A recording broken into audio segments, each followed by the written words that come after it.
Hello, and welcome to this episode of It's Not You, but Sometimes It Is, the podcast where real leaders in the C-suite talk about the real crap they've faced. And this episode with Shayna Mora is so much fun. Shayna is really exemplifies the ability to be articulate and poised, but also really vulnerable and real. And she's had such incredible and interesting experiences and is able to just really walk us through some pretty incredible challenges and the wisdom that she pulled from those challenges in a wide variety of settings. And I really enjoyed this conversation. I know you will too. Thank you for joining us.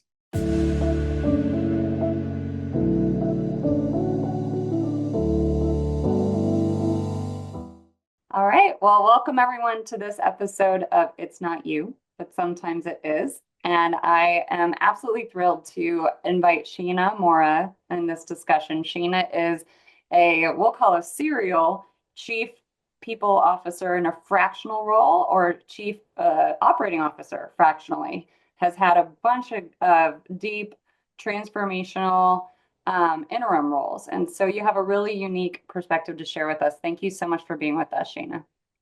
Yeah, absolutely. Thanks for having me, Meg. I'm really excited to talk about all the times that it might be you.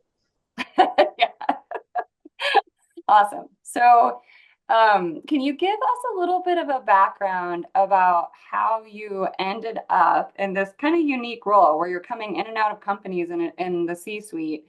Um, just kind of what was the arc quickly of Yep. your career? How did you get to that skill level, and what led you to go, I want to do this on a pop in, pop out basis with different companies? Yeah, absolutely. So let me start by just sharing that I lead my firm, Mora Consulting, and I partner with different mission-driven organizations, primarily nonprofits, foundations, social enterprises, when they're really at a crossroad. And so it tends to be that I step in as a fractional COO or fractional chief people officer, or sometimes often the intersection of both. And I really often work to help them align their operational and people strategies so that they can really turn out their mission externally. And so navigating sort of the culture change pieces, the people centered systems, things like that, that's really where I can help organizations get unstuck and move forward with a level of clarity and intention that they really need, usually in that really pivotal moment in time. And so I started my career in education in Hawaii. It's where I grew up. And I like to say that I grew up professionally at Teach for America, where I spent 16 years working on the internal structures that really support the organizational outcomes of a major national nonprofit. And really, over that time, I started to realize that my gifts really lie at the intersection of those things I shared: efficient operations and people leadership. And it became the opportunity for me to help organizations do their best work. And I realized that consulting really became sort of a natural evolution there, as it allowed me to do that work with a variety of different organizations that are all values aligned and that give me the opportunity to work with great people that are doing great things. Yep, awesome. Okay, so um, you have had to come into organizations that are going through major shifts, but also have some things that they need to get a little bit more sophisticated, improve the health, frankly, of the organization in some ways. So, can you tell us about examples of some of the really difficult challenges that you faced when entering into some of these organizations, some of those surprising truths that you realize when you get in there? What were some of the most difficult cases where you needed to really transform things, and how did you approach it? Yeah, absolutely. It makes me think about that idea, right? Culture eats strategy for breakfast. And so at one organization I'm thinking about, we had a really strong strategy on paper, but we really couldn't move it forward because people didn't feel safe, they didn't feel heard, they didn't feel valued. And so in order to move forward on all the operational stuff, we really had to pull back and pause and invest in the culture stuff, really the resetting, co-creating values with the organization. focusing on feedback and making sure that the organization has a process and that is internalized for how their staff give and share and receive feedback. Really prioritize that deep trust building between the staff and the executive team. And so once that culture started to shift, that's really when everything else can and did click into place. And so to me, it's one of those ideas. It's a reminder that no matter how good the strategy is, people really can't execute if they're burned out or stressed out or disconnected. Yeah, absolutely. So it sounds like you had to really proactively shape a culture there by creating those values, shared expectations, and creating that two-way communication so that people could give each other feedback, but also employees give feedback to senior leaders about what they Yeah, needed, what they were experiencing. And people throw around the word trust a lot and trust building, right? And it doesn't mean we're going to go on a retreat and do a blind backwards fall into each other's arms. um, totally. Sometimes rebuilding trust is affirming, like, here's how we live and how, like, we're committed to be together and we're going to hold each other accountable and give each other feedback along the way. It's can be some really uncomfortable conversations that actually build trust. It Um, most of the time is. I usually say that it's you have to go through the messy. The messy is all the stuff in between, and there's no way around it. You just have to go through it. yeah, yeah. And sometimes I think I've seen a lot of people, frankly, in C-suite roles get really confused when they feel like they're not getting the momentum they want and people aren't accountable, right? So, and they don't realize what they're doing that's actually eroding trust, or they're just not investing what they need to invest in on the people side. Um, and so it's funny, everyone wants the strategy to be successful and they don't want to invest the time and energy in helping the culture to align with the strategy and support it, right? And, I think all of us have looked at people in that C-suite role. And we've learned a lot about both how we might want to be, but also how we don't want to be. And I know a lot of what That's I've for learned, sure. yeah, a lot of what I've learned about leadership is by looking at what I don't want to be. So can you give me examples of when you've had that, the boss or the person in that C-suite role, when you were not in that role, that was not optimal, right? What did you Yeah. learn? What was your takeaway? Oh, that's such a great question. And there are a lot of things I could share there, but I'll sort of take it in the direction of like leadership from the CEO, from the executive director. Really, to me, when someone is leading from ego, Mhm. that is where you really start to run into some issues. Yeah. And the opposite of that, right, is leading with curiosity and care and dedication. Mhm. And so, in my experience, though, I have really seen that folks who lead from ego can actually adjust and be fixed if they're open to feedback, if they're genuinely willing to change. And Mhm. I've worked with leaders, I've coached leaders who have gone from sort of fear-based micromanagers Mhm. to values-aligned visionary leaders for their organization.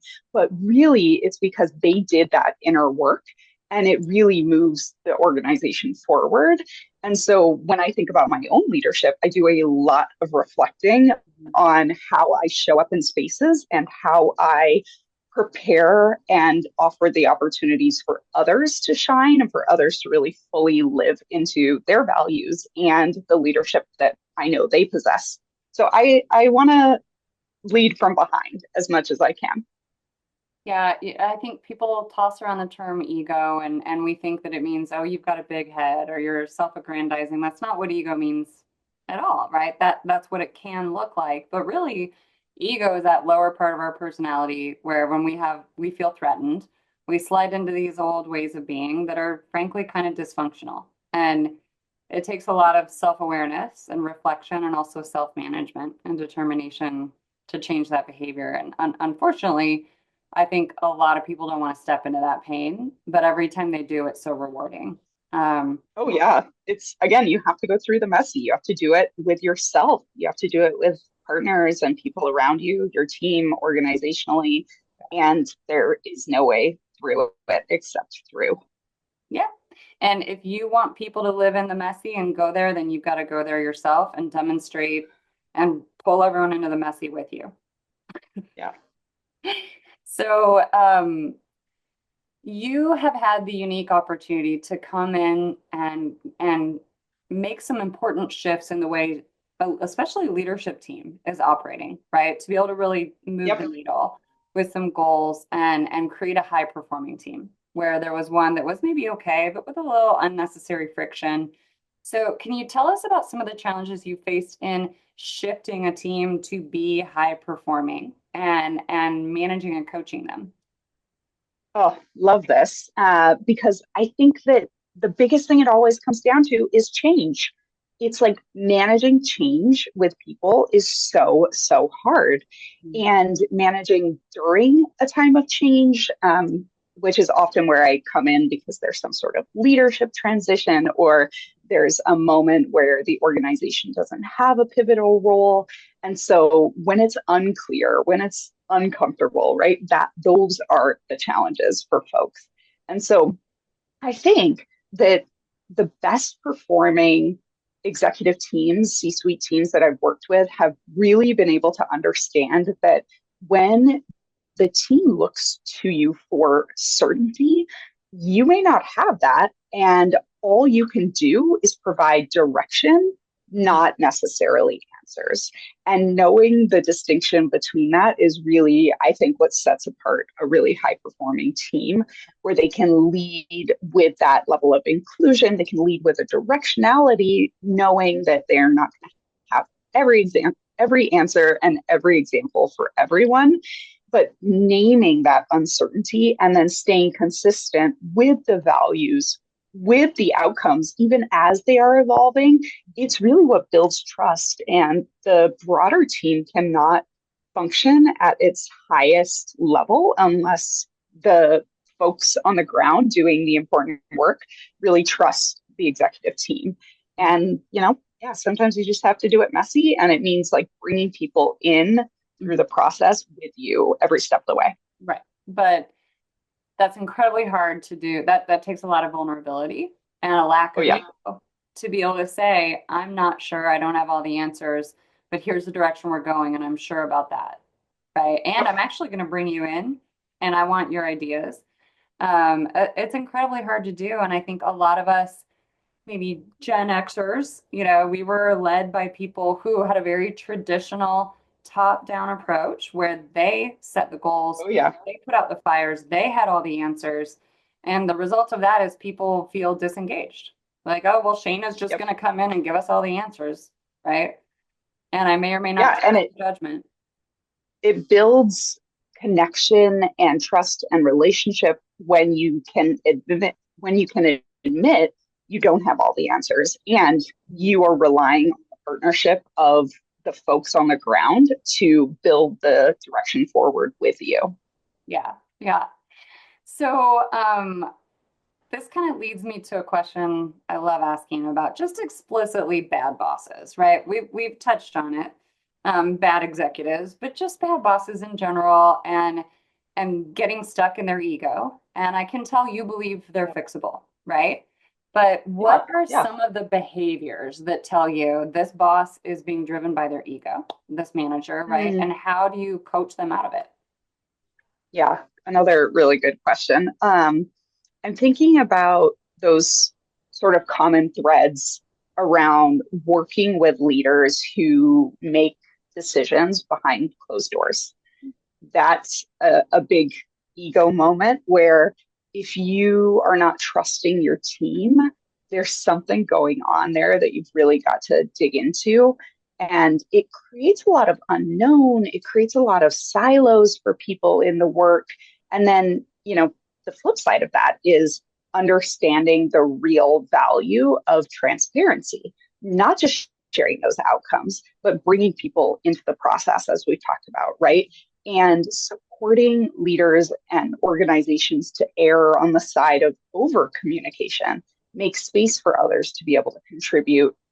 And so the folks that sort of aren't willing to engage in that level of vulnerability, folks who make decisions behind closed doors, folks that are micromanaging, perhaps because they don't really trust their team, that is where you really start to question, what does this leader need to break out of these cycles? And is this leader willing to put in the hard work to get there? And I've seen it both cases, right? I've seen leaders who have not been willing to do that work, and then they look back on our engagement, they look back on 6 months, a year together, and they're saying, I don't know how this organization can be better. And I'm telling them that their role as the leader of that organization is not to have every answer. A it's to be in partnership with all the folks there to build a sustainable long-term serving organization. And if they can't sort of come to terms with that, then you really have to wonder, like, what is the next step for them? Where are they in their leadership journey and their opportunity? Is it right that they're with this organization for this next journey? Perhaps not. And I've seen it where, it was illuminating to folks. And then that was when a leadership transition became really pivotal. Mm-hmm. I've had a couple instances where I'm working with the leadership team in a company, and once they realize what it actually takes to be a good leader and that mountain that they're going to have to climb, what they're going to have to let go of and work on within Yep. themselves, and they opt out, right? They're like, you know what? Yep. Now that I know what it takes, I can self-select and say I'm not up for this, and I consider that a win. Yeah, absolutely. Leading people And is the it's hardest knowing thing.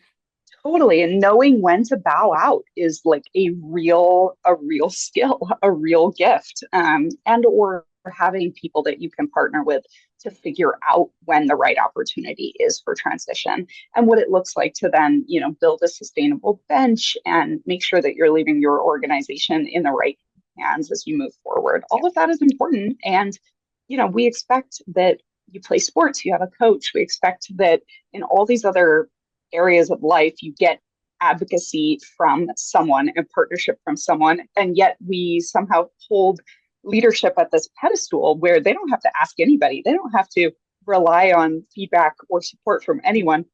It's like, wait a minute. No, actually, they need support, advice, feedback.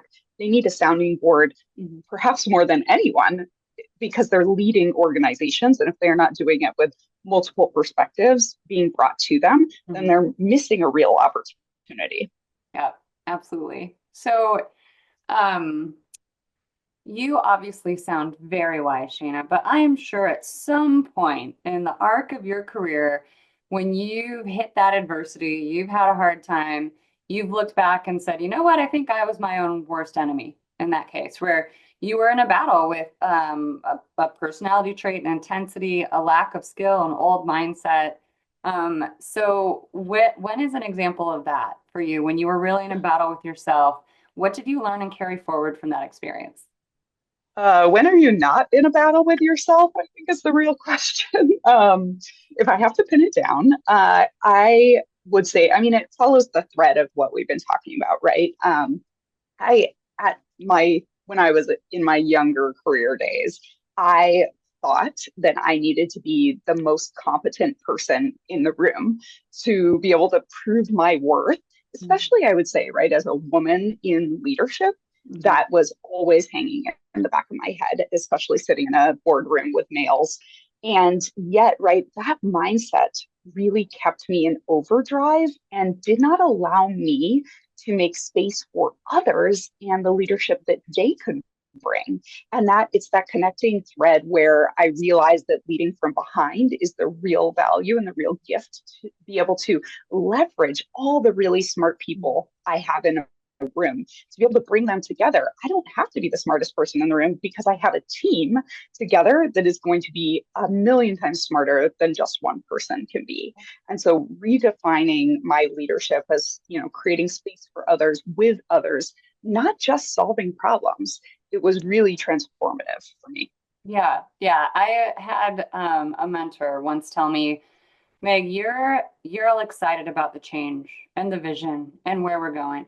And you're like racing out ahead, going, come on, guys, this is fun and exciting. And then you turn around and realize you've outrun your punt coverage. People aren't with you. you're not leading from Yep. behind, you're leading from in front, trying to drag everyone with you, right? And you need to stop being the rock star who has all the answers. Like, that was a hard truth to Yep. hear, but I was so frustrated with outrunning my punt coverage and feeling like people weren't with me that I finally had to have that pain of realizing this isn't working, right? I Yeah. can't keep sitting in this frustration, and I've got to figure out how to truly value other people and support them and stay behind them. Yeah. Absolutely. Yeah. So, you have just come in recently to another fractional role. And I'm wondering, what are you seeing here in this environment? They need to be in a different place a couple years down the road, right? And you've got this little time period. So, what are you uncovering as what it's going to take to optimize this organization, their leadership? What different behaviors or skills do you think are going to be needed for this leadership team to get to where they want to go? Yeah, that is great because I'm about a month and a half into this most recent engagement. And so it is still right, the fact finding moment. And yet, as a fractional, my job is to get in there and do the work. I usually tell people that consulting, if you want consulting, it's my brain. If you want fractional, it's my brain plus my hands. I'm going to get in there and I'm going to do the work with you. And so for this team, I am just honestly so inspired by their recent change in executive leadership. They have a new leader who is coming fresh, embracing a lot of challenges, especially right now in a federal situation. And this leader is bringing that energy to the rest of the team and the rest of the group that is really propelling people forward. And I'm watching them all gel and come together. And so, and they have me right now because they are without some key leadership, both in the COO and in the people leadership space. And so, because of that, I'm having an eye to their inefficiencies across the team and inefficiencies across how they partner with other organizations. They're a major organization. And because of that connection to also the people piece and understanding how this organization with about 50 employees is functioning from the people standpoint and where those intersectionalities are coming from an inefficient operation standpoint is helping me to figure out that that's got to be a priority moving forward. They've got to sort of streamline some of the things, especially right as funding becomes more conservative and there tends to be just more uncertainty in the world. And the really exciting thing is they have the leadership to do it. It's just bringing in the support they need, and that's why they have me. And we're getting there, so it's really exciting. And the culture on the team is just so strong already that it's a real joy to be with them. Awesome. Yeah. So whenever you come in and there's the organization's always at a place of change, a pivot point, a fork in the road, right? Which means change. Yep. Um, we all know that the essence of resilience is having really high emotional intelligence and being able to have that very strong awareness and management of me and other people, relationships.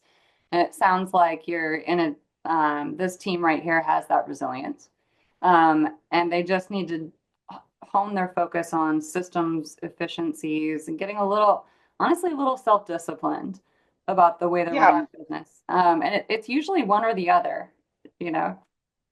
Yeah, I think that in their case too, where they're benefiting from my perspective is sort of as an insider outsider, right? I often wear like the outsider hat. I'm coming in, I'm not a full-time employee, but I also get to wear that insider hat because I'm coming in and I'm doing the work in partnership, hand holding with the team and actually working alongside them. And so because of that, I think I can bring a different perspective to them that they haven't necessarily considered. And then in partnership with a new CEO who's also bringing a bunch of new perspectives, I think it gives the team an opportunity to consider just because we've done something X way over the last 10 years does not mean actually that that is the best way forward or the way that we should continue to do it for the next 10 years, which is going to be a very vastly different world 10 years from now.